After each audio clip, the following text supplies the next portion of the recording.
Life as a man is exceptionally difficult. I say the most beautiful and the most terrifying thing about being a man is you're born without value. Society doesn't care about you. You're only going to be cared about based on how useful you are. You have the chance to build yourself up and become a superhero if you're prepared to do the hard work and be indefatigable enough to never quit. But if you're going to stand around and wait for a handout, nobody's going to ever respect you. I think that a lot of people have forgotten about how difficult and how competitive it is as a man. We're always in constant competition with each other. And it's your duty as a man to stand up and say, I want to be as important and strong and good-hearted and God-fearing as possible. And I need to work hard to achieve those things.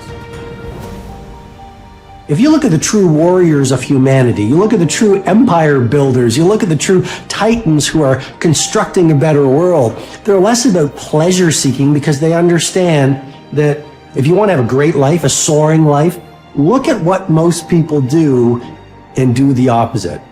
Growth comes through discomfort. You look at a great athlete, it's the way they show up in the championship game is simply how they showed up in the lonely light of the early hours at practice. To have the results only 5% of the population have, you've got to be willing to do the things that only 5% of the population are willing to do. I was a 4-time kickboxing world champion. For 12 years, I trained 5 hours a day, 6 days a week. And I was motivated to train probably about 25% of the time. The rest of the time I went because I am disciplined. You don't feel like going through that on a Wednesday morning when you wake up, and you have to do it because you're disciplined. You're either a disciplined individual or you are not a disciplined.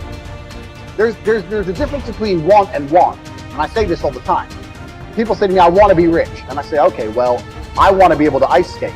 But I don't want to be able to ice skate enough to go learn how to ice skate. I can't be bothered. I mean, surely if I could click my fingers and be a figure skater, I'd click my fingers. Who wouldn't? But I don't want to actually go train because I don't want it enough. And this is the exact point with money. Everyone wants money put on their lap. If you truly wanted money, you wouldn't be able to sleep until you fucking had it. The masters make the hardest things in the world look easiest. And in the moments where you push yourself, those moments tend to lead to success. But you've got to stop rationalizing, stop making excuses, stop telling yourself little watered down assessments of where you're really at. Tell yourself the truth. And the truth shall set you free. And the truth that I had to come to grips with, that I wasn't in charge of my destiny. The truth was that I wasn't giving all that I had. The truth was that there are some things that I wanted to do, but I didn't have the courage to act on those things. I had to start looking at my life differently. I started going to work earlier. I started being the last one to leave there. I started working harder than anybody else. I am not motivated to do the things I'm supposed to do. I don't wake up full of joy. I have to go to the gym, or that I have to work, or I deal with crap. I don't feel motivated to do them. I'm disciplined. I do them regardless of how I feel. Whether I'm in the mood to do it or I'm not in the mood to do it, it gets done.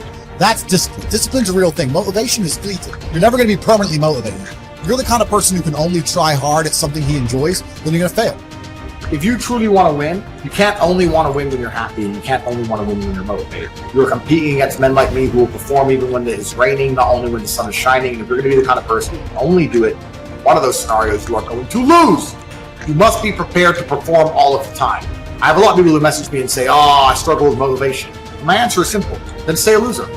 If you can't find the motivation to not be a loser, then I strongly recommend you just stay a loser, stay in your lane, and stay out of my way. I have no time for people who cannot find the motivation to fix themselves and fix their own lives.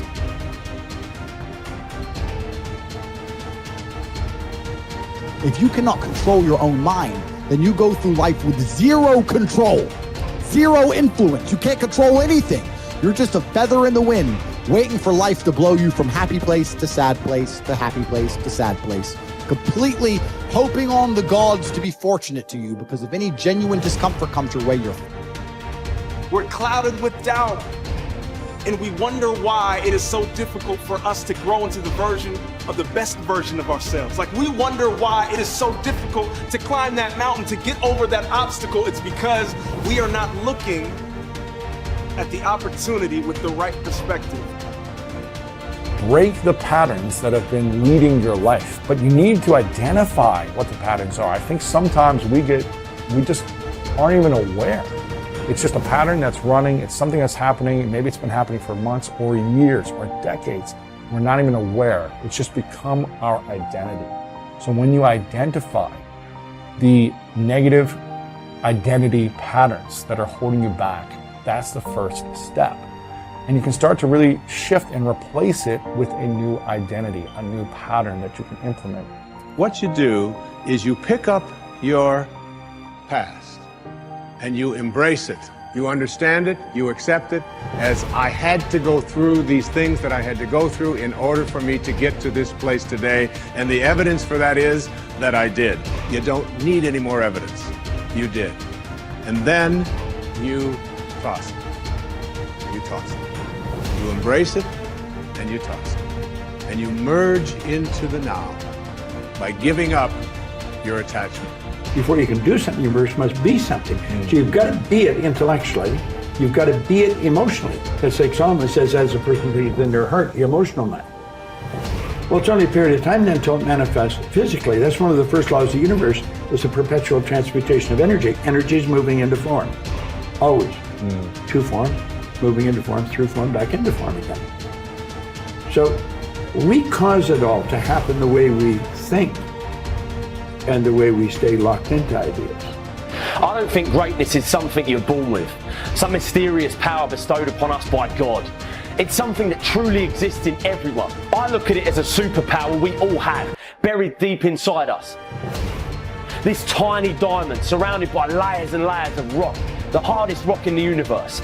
And every time you do something good, a piece of that rock breaks away. We control where awareness goes, we're controlling where energy is flowing. And if we're controlling where energy is flowing, we're controlling what's manifesting in our life. All I need to do is control where my awareness goes.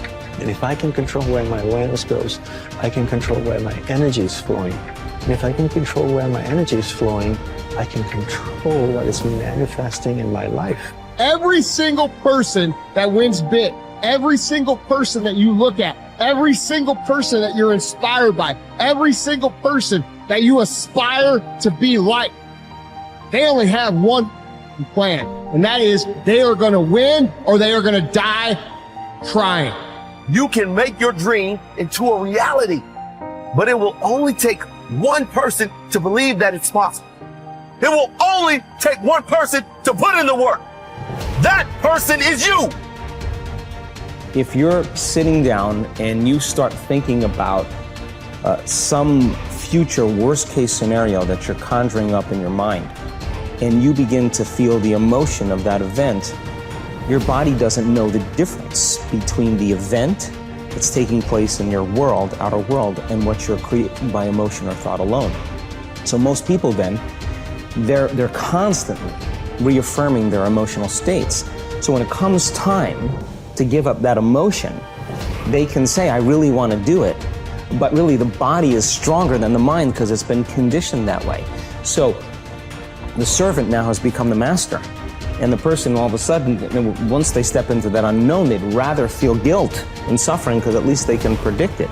Being in the unknown is a scary place for most people because the unknown is uncertain. And people say to me, well, I can't predict my future. I'm in the unknown, and I always say the best way to predict your future is to create it. Not from the known, but from the unknown. What thoughts do you want to fire and wire in your brain? What behaviors do you want to demonstrate in one day? The act of rehearsing them mentally, closing your eyes, and rehearsing the action. Rehearsing the reaction of what you want? Or the action? The action of what you want. By closing your eyes and mentally rehearsing some action. If you're truly present, the brain does not know the difference between what you're imaging and what you're experiencing in 3D world. So then you begin to install the neurological hardware in your brain to look like the event has already occurred. Now, your brain is no longer a record of the past. Now it's a map to the future. And if you keep doing it, priming it that way, the hardware becomes a software program. The law of expectation says that your expectations tend to become your own self-fulfilling prophecies. In other words, what you expect to happen usually does. And if your expectations are based on false information, so you have false expectations, that's what will happen anyway. For instance, your expectations could be that you are destined to have an extraordinary life and be extremely successful.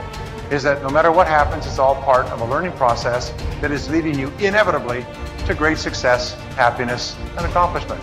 And if you absolutely expect that to be true, if that's your fundamental belief, then over time that will become true. You'll be able to throw off the ups and downs of life. You'll be able to ignore the negative influences around you. If you confidently expect to be a great success, then by gum, you sure will be. No matter what people tell you, you just say, well, it'll be all right. Everything will work out fine. And we know that an attitude of confident expectation is a hallmark of highly successful people. They just expect to succeed more than they fail. They expect to be liked by others more often than they're disliked. They expect to learn from every difficulty that they have. They expect to keep making progress. They just confidently expect it. And surprise, surprise, your expectations affect your realities. What you experience on the outside is determined by how you think on the inside. As they say, you are not what you think you are, but what you think you are.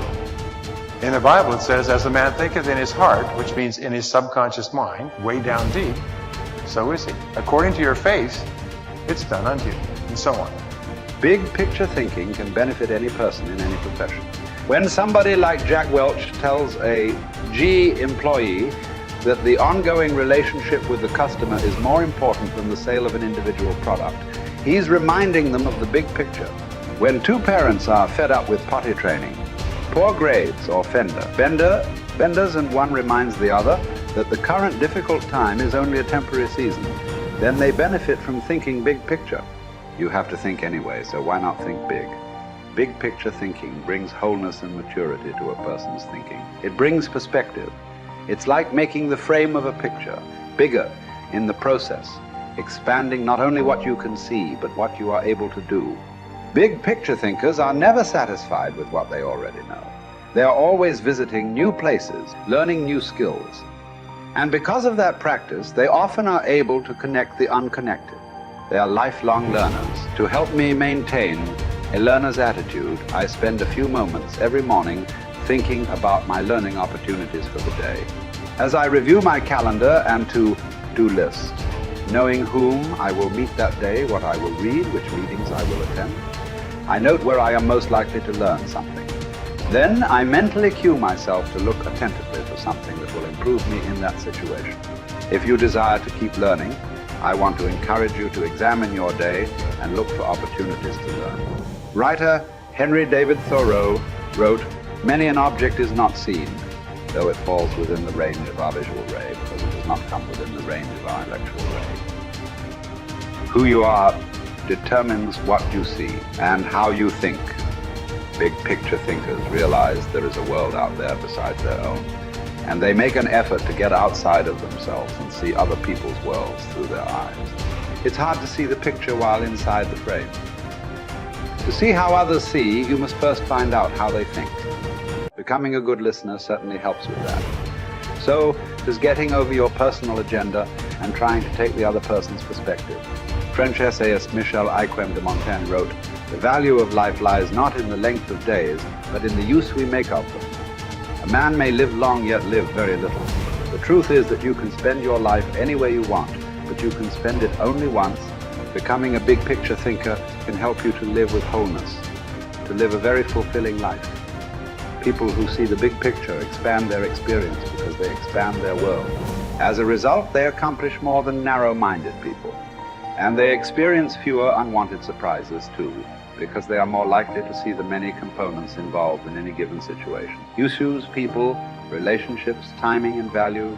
They are also, therefore, usually more tolerant of other people and their thinking.